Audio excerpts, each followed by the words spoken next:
ka na ika'y mawiwili. So mga par, tila hindi talaga nagbibiro ang Golden Boy Promotion CEO na si Oscar De La Hoya sa kanyang naging papyaw matapos mangyari ang unang press con ng kanyang alaga ni si Ryan Garcia para sa exhibition fight nito kontra kay Rukia Anpo na gaganapin sa December 30 sa Japan, kung saan mga idol sa segment po ng Clapback Thursday ni De La Hoya, prangka na sinabi nito mga idol na ang Golden Boy Promotion lang daw nagmamayari sa rights kay Bagito at nakakontrata daw ito mga idol. Ibig sabihin daw na nakakontrata, may kaakibat daw ito ng pagsampa ng kaso sakaling hindi sumunod sa pinagkasunduan. At ito daw mga idol ang ginagawa ng kampo ni Ryan Garcia. Nakikipagnegosasyon daw sila mga boss na hindi kasama ang Golden Boy Promotion at nagsisilbing babala na rin ito mga idol para sa kampo ni Bagito na sakaling ituloy nito ang laban niya kay Rukia Anpo na wala talaga sa picture ang Golden Boy. Talagang mauwi sa kasuhan sina Ryan Garcia at Oscar De La Hoya. Dagdag pa ni Tito Oscar mga boss. Binanatan din ito ang mga boxing fans na nagsasabi na kontrabida daw ito sa laban ng kanyang alaga at gusto niya harangan ang laban nito sa Japanese fighter. Ano yan ni Oscar?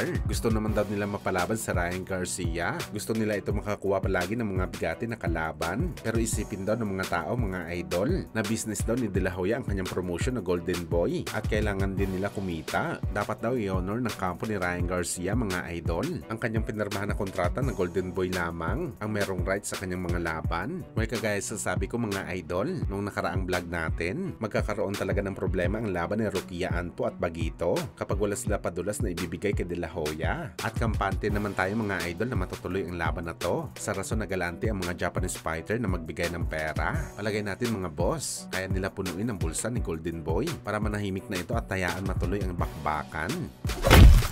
Sa kabilang banda naman mga idol, matapos nga po ginulat ng UFC legend na si Conor McGregor ang ating pambansang kamao Manny Pacquiao nang sinampahan niya ito ng kaso na breach of contract, kung saan mga idol humihingi ng $5.1 million ang Paradigm Sports na company ni Conor McGregor bilang danyos dahil hindi pagsunod ni Pacman sa pinagkasunduan nila. Bagamat kulang-kulang isang taon mga idol ang nakalipas, ginulat din ni Pacman si McGregor nang tinalo at ninockout niya ito sa kaso dahil hindi pala registered ang company nito na Paradigm Sports. At simulan nito mga boss, naging sunod-sunod na ang kamalasan ni Conor McGregor matapos sana isahan si Pacman. At noong nakaraang araw lang po mga idol, dumating ang pinakamalaking dagok sa karera at buhay ni McGregor dahil natulan na po ito mga idol ng guilty sa kasong rape na ginawa nito sa isang babae ilang taon na ang nakakalipas, kung saan pinagbabayad dito ng danyo si McGregor. At wala pang lumalabas na report mga boss kung himas rehas din ito. At dahil sa kaso nito na rape mga idol, meron ng mga business partners si McGregor